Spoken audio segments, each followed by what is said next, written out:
Hello students, in our today's video we are going to discuss the 17th poem of your literary part, that is Still Life. So what is the meaning of still life? Still ਦਾ मतलब ਹੁੰਦਾ है कोई चीज़ ठहर जाना ते life जिंदगी ਦਾ कुछ रुकना, ठीक है।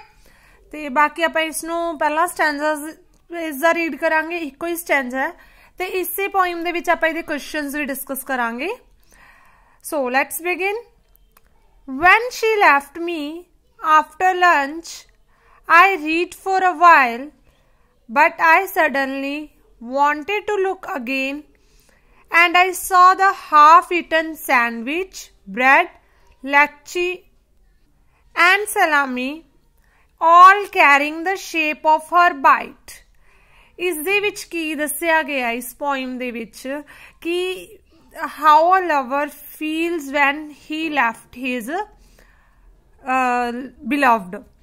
So ਕਹਿੰਦੇ ਜਦੋਂ ਉਹ ਮੈਨੂੰ ਲੰਚ ਤੋਂ ਬਾਅਦ ਛੱਡ ਕੇ ਗਈ, I read for a while, ਤਾਂ ਮੈਂ ਕੁਛ ਟਾਈਮ ਲਈ ਪੜ੍ਹਨ ਦੇ ਵਿੱਚ ਆਪਣਾ ਕੰਸਨਟਰੇਟ ਲਗਾਉਣ ਦੀ ਕੋਸ਼ਿਸ਼ ਕੀਤੀ, but I suddenly wanted to look again, ਪਰ ਮੈਂ ਅਚਾਨਕ ਦੁਬਾਰਾ ਦੇਖਣ ਦੀ ਮਤਲਬ ਕੋਸ਼ਿਸ਼ ਕੀਤੀ, ਦੁਬਾਰਾ ਦੇਖਿਆ and I saw the half-eaten sandwich. ਤਾਂ ਜਦੋਂ ਮੈਂ ਦੇਖਿਆ ਤਾਂ ਉੱਥੇ ਕੀ ਸੀਗਾ, ਉੱਥੇ ਅੱਧਾ ਕੁ ਖਾਧਾ ਹੋਇਆ ਸੈਂਡਵਿਚ ਸੀ, ਬ੍ਰੈਡ ਸੀ, ਸਲਾਦ ਸੀ, ਠੀਕ ਹੈ। ਤੇ ਉਹ ਸਾਰੀ ਕਿਹੜੀ ਸ਼ੇਪ ਦੇ ਵਿੱਚ ਸੀ, ਜਿਵੇਂ ਆਪਾਂ ਦੇਖੋ ਖਾਂਦੇ ਆ ਤਾਂ ਉਸ ਸ਼ੇਪ ਦੇ ਵਿੱਚ ਉਹਦੀ ਜਿਹੜੀ ਬਾਈਟ ਕਰਦੇ ਆ ਤਾਂ ਉਹ ਸ਼ੇਪ ਦੇ ਵਿੱਚ ਉਹ ਸੀ। ਤਾਂ ਇਹ ਚੀਜ਼ ਉਹਨੂੰ ਆਪਣੀ ਬਿਲਵਡ ਦੀ ਹੈ ਨਾ ਲਿਪਸ ਦੀ ਉਹਦੀ ਮਤਲਬ ਯਾਦ ਦਿਵਾਉਂਦੇ ਨੇ। ਤਾਂ ਬਸ ਇਹ ਇੱਕ ਛੋਟੀ ਜਿਹੀ ਪੋਇਮ ਹੈ ਤੇ ਜਿਸ ਦੇ ਵਿੱਚ ਮਤਲਬ ਮੇਨਲੀ ਇਹ ਦੱਸਿਆ ਗਿਆ ਜਿਹੜੀ ਕਿ ਇਹਦੀ ਲਾਸਟ ਲਾਈਨ ਹੈ ਮੇਨ ਇਹੀ ਹੈ, the poet has thus drawn a beautiful and vivid picture of purely sensual love. ਕਹਿੰਦੇ ਇਹਦੇ ਵਿੱਚ ਪੋਇਟ ਕੀ ਦੱਸਣਾ ਚਾਹੁੰਦਾ ਵੀ ਜਿਹੜਾ ਪਿਓਰਲੀ ਹੈ ਸੈਂਸੁਅਲ ਲਵ ਹੈ ਉਹ ਕਿੰਨਾ ਬਿਊਟੀਫੁਲ ਹੁੰਦਾ ਹੈ। ਹੁਣ ਆਪਾਂ ਇਹਦੇ ਕੁਐਸਚਨ ਸਮਝਦੇ ਹਾਂ ਤੇ ਕੁਐਸਚਨਸ ਰੀਡ ਕਰਕੇ ਨਾ ਆਪਾਂ ਨੂੰ ਜ਼ਿਆਦਾ ਕਲੀਅਰ ਹੋਊਗਾ ਕਿ ਇਹਦੇ ਵਿੱਚ ਕੀ ਹੈ। ਫਸਟ ਕੁਐਸਚਨ ਹੈ, who is she in the poem? Where did she meet the speaker? ਕਹਿੰਦੇ ਇਸ ਪੋਇਮ ਦੇ ਵਿੱਚ she ਕੌਣ ਹੈ ਤੇ ਉਹ ਸਪੀਕਰ ਨੂੰ ਕਿੱਥੇ ਮਿਲਦੀ ਹੈ। she is in the poem is the speaker's beloved. ਕਹਿੰਦੇ ਇਸ ਪੋਇਮ ਦੇ ਵਿੱਚ she ਸਪੀਕਰ ਦੀ beloved ਹੈ, ਪ੍ਰੇਮਿਕ ਹੈ। she met the speaker at lunch. ਉਹਨੂੰ ਕਿੱਥੇ ਮਿਲਦੀ ਹੁੰਦੀ ਹੈ, ਲੰਚ ਤੇ ਮਿਲਦੀ ਹੁੰਦੀ ਹੈ। why did the lover suddenly want to look again? ਕਹਿੰਦੇ ਜਿਹੜੀ ਲਵਰ ਹੁੰਦੀ ਆ ਉਹ ਦੁਬਾਰਾ ਉੱਥੇ ਕਿਉਂ ਦੇਖਣਾ ਚਾਹੁੰਦੀ ਹੁੰਦੀ ਹੈ। when the lover realized that he had been left alone, ਕਹਿੰਦੇ ਜਦੋਂ ਲਵਰ ਨੂੰ ਇਹ ਰਿਅਲਾਈਜ਼ ਹੁੰਦਾ, ਮਹਿਸੂਸ ਹੁੰਦਾ ਕਿ ਮੈਂ ਉਸਦੇ ਇਕੱਲੀ ਰਹਿ ਗਈ, he suddenly wanted to look again, he had a longing to meet her once again. ਕਹਿੰਦੇ ਉਹ ਅਚਾਨਕ ਦੁਬਾਰਾ ਦੇਖਦੀ ਹੈ ਉੱਥੇ ਹੀ ਤੇ ਉਹ ਦੁਬਾਰਾ ਉਹਨੂੰ ਆਪਣੇ ਬਿਲਵਡ ਨੂੰ ਆਪਣੇ ਲਵਰ ਨੂੰ ਮਿਲਣ ਲਈ ਮਤਲਬ ਇੱਛਾ ਜ਼ਾਹਰ ਕਰਦੀ, ਉਹਦੇ ਮਨ ਦੇ ਵਿੱਚ ਆਉਂਦਾ ਕਿ ਹਾਂ ਦੁਬਾਰਾ ਅਸੀਂ ਜਲਦੀ ਹੀ ਮਿਲਾਂਗੇ। ਨੈਕਸਟ ਕੁਐਸਚਨ ਹੈ, what did he C van he looked again? ਕਹਿੰਦੇ ਉਹ ਜਦੋਂ ਦੁਬਾਰਾ ਦੇਖਦੀ ਹੈ ਤਾਂ ਉਹਨੂੰ ਕੀ ਦਿਖਦਾ। Van he looked again he saw the traces of his beloved's bite on sandwich, bread and other eatables. ਕਹਿੰਦੇ ਜਦੋਂ ਉਹ ਉੱਥੇ ਦੁਬਾਰਾ ਦੇਖਦੀ ਹੈ ਤਾਂ ਉਸਨੂੰ ਉਸਦੇ ਬਿਲਵਡ ਦੀ ਜਿਹੜੇ ਬਾਈਟ ਹੁੰਦੀਆਂ ਨੇ ਸੈਂਡਵਿਚ ਤੇ ਬ੍ਰੈਡ ਤੇ ਜਾਂ ਹੋਰ ਚੀਜ਼ਾਂ ਤੇ ਉਹ ਚੀਜ਼ਾਂ ਦੇਖਣ ਨੂੰ ਮਿਲਦੀਆਂ ਨੇ। ਨੈਕਸਟ ਕੁਐਸਚਨ ਹੈ, what thoughts passed the lover's mind as he looked at the shape of her bite? ਕਹਿੰਦੇ ਜਦੋਂ ਉਹ ਹਰ ਇੱਕ ਚੀਜ਼ ਸੀ ਉਹਦੀ ਬਾਈਟ ਦੀ ਸ਼ੇਪ ਦੇਖਦੀ ਹੈ ਤਾਂ ਉਹਦੇ ਮਾਈਂਡ ਦੇ ਵਿੱਚ ਕਿਹੜੇ ਥਾਟਸ ਆਉਂਦੇ ਨੇ। as the lover looked at the shape of her bite, many sweet thoughts passed his mind. ਕਹਿੰਦੇ ਜਦੋਂ ਉਹ ਬਾਈਟ ਕਰਨੀ ਦੇਖਦੀ ਹੈ ਤਾਂ ਉਹਦੇ ਮਨ 'ਚ ਬਹੁਤ ਤਰ੍ਹਾਂ ਦੇ ਥਾਟਸ ਆਉਂਦੇ ਨੇ। it reminded him of the shape of her lips. ਉਹਦੇ ਨਾਲ ਉਹਨੂੰ ਆਪਣੀ ਬਿਲਵਡ ਦੀ ਜਿਹੜੇ ਲਿਪਸ ਦੀ ਸ਼ੇਪ ਯਾਦ ਆਉਂਦੀ ਹੈ। At the same time he accepted the fact of loneliness and craved for another meeting with his beloved. ਕਹਿੰਦੇ ਉਸੇ ਟਾਈਮ ਉਹਨੂੰ ਇਹ ਵੀ ਯਾਦ ਆਉਂਦਾ ਵੀ ਹੁਣ ਮੈਂ ਇਕੱਲੀ ਹਾਂ ਤੇ ਉਹ ਉਸ ਤੋਂ ਬਾਅਦ ਦੁਬਾਰਾ ਉਹਨੂੰ ਮਿਲਣ ਦੇ ਲਈ ਜਿਹੜੀ ਸੋਚਣ ਲੱਗ ਜਾਂਦੀ ਹੈ, ਚਲਾਉਣ ਲੱਗ ਜਾਂਦੀ ਹੈ।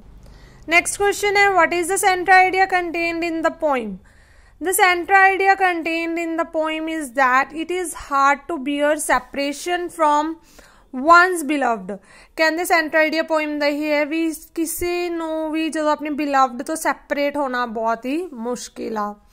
After the departure of the beloved, the lover tries to pay attention to other things such as reading a book, but the memory of the meeting with the beloved is permanently carved in the mind.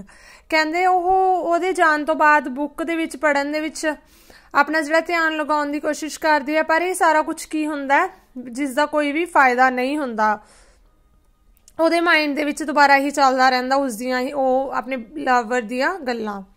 Even the beloved's white on eatables arouses the lover's longing for another meeting. ਕਹਿੰਦੇ ਜਿਹੜੇ ਹੋਰ ਇਟੇਬਲਸ ਤੇ ਉਹਦੇ ਜਿਹੜੇ bites ਹੁੰਦੀਆਂ ਨੇ ਉਹ ਦੇਖ ਕੇ ਉਹ ਹੋਰ ਮੀਟਿੰਗ ਕਰਨ ਦੇ ਲਈ मतलब सोचती रहती है.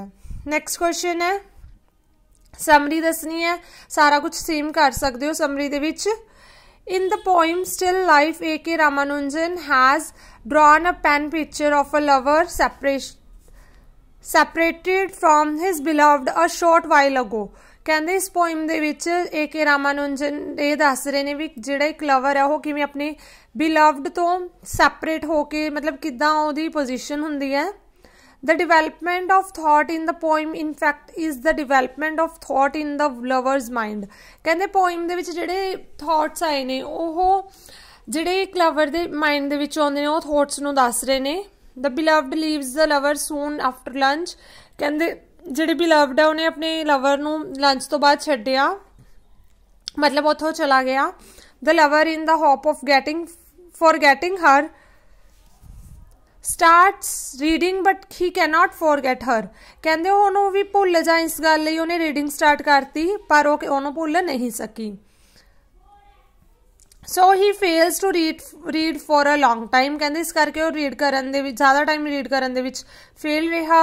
Suddenly the lover is filled with the keen desire to see her again. ਕਹਿੰਦੇ ਅਚਾਨਕ ਹੀ ਉਹਨੂੰ ਦੁਬਾਰਾ ਇੱਛਾ ਹੋਈ ਕਿ ਮੈਂ ਉਹਨੂੰ ਦੁਬਾਰਾ ਦੇਖਾਂ ਆਪਣੀ ਬਿਲਵਡ ਨੂੰ. He accepts the fact of loneliness and craves for another meeting with his beloved. ਕਹਿੰਦੇ ਉਹਨੇ ਇਹ ਜਿਹੜਾ ਫੈਕਟ ਸੀਗਾ ਵੀ ਉਹ ਇਕੱਲਾ ਇਹਨੂੰ ਐਕਸੈਪਟ ਕੀਤਾ ਤੇ ਅਗਲੀ ਹੋਰ ਮੀਟਿੰਗ ਦੇ ਲਈ ਉਹਨੇ ਮਤਲਬ ਪਲਾਨ ਕਰਨਾ ਸ਼ੁਰੂ ਕੀਤਾ. Thus still life is not so still. ਕਹਿੰਦੇ ਉਸ ਤੋਂ ਬਾਅਦ ਜਿਹੜੀ ਖੜੀ ਹੋਈ ਜ਼ਿੰਦਗੀ ਸੀ ਉਹ ਖੜੀ ਨਹੀਂ ਰਹੀ. The lover has a lingering look at the graces of his beloved's bite on sandwich, bread and other eatables.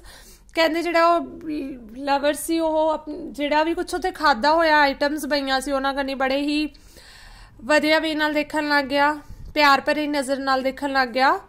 He is perhaps reminded of the shape of her lips and teeth and it consoles him. ਕਹਿੰਦੇ ਉਹਦੇ ਨਾਲ ਉਹਨੂੰ ਉਹਦੀ lips ਦੀ teeth ਦੀ shape ਯਾਦ ਆਈ ਤੇ ਉਹਦੇ ਨਾਲ ਉਹਨੂੰ ਦਿਲਾਸਾ ਮਿਲਿਆ. It is a picture of a basically sensual love without spiritualization in it. ਕਹਿੰਦੇ ਇਹ ਬੇਸਿਕਲੀ ਜਿਹੜਾ ਦਿਲੋਂ ਪਿਆਰ ਹੁੰਦਾ ਉਹਦੀ ਮਤਲਬ ਪਿਕਚਰ ਦੱਸੀ ਗਈ ਹੈ. ਸੋ ਇਹ ਸੀਗੀ ਸਟਿਲ ਲਾਈਫ ਆਪਣੀ 17th ਪੋਇਮ. ਉਮੀਦ ਹੈ ਕਿ ਤੁਹਾਨੂੰ ਇਹ ਪੋਇਮ ਚੰਗੀ ਤਰ੍ਹਾਂ ਸਮਝ ਆ ਗਈ. ਜੇ ਤੁਹਾਨੂੰ ਕੋਈ ਵੀ ਪ੍ਰੋਬਲਮ ਆ ਤੁਸੀਂ ਕਮੈਂਟ ਸੈਕਸ਼ਨ ਦੇ ਵਿੱਚ ਜਾ ਕੇ ਪੁੱਛ ਸਕਦੇ ਹੋ. Thank you.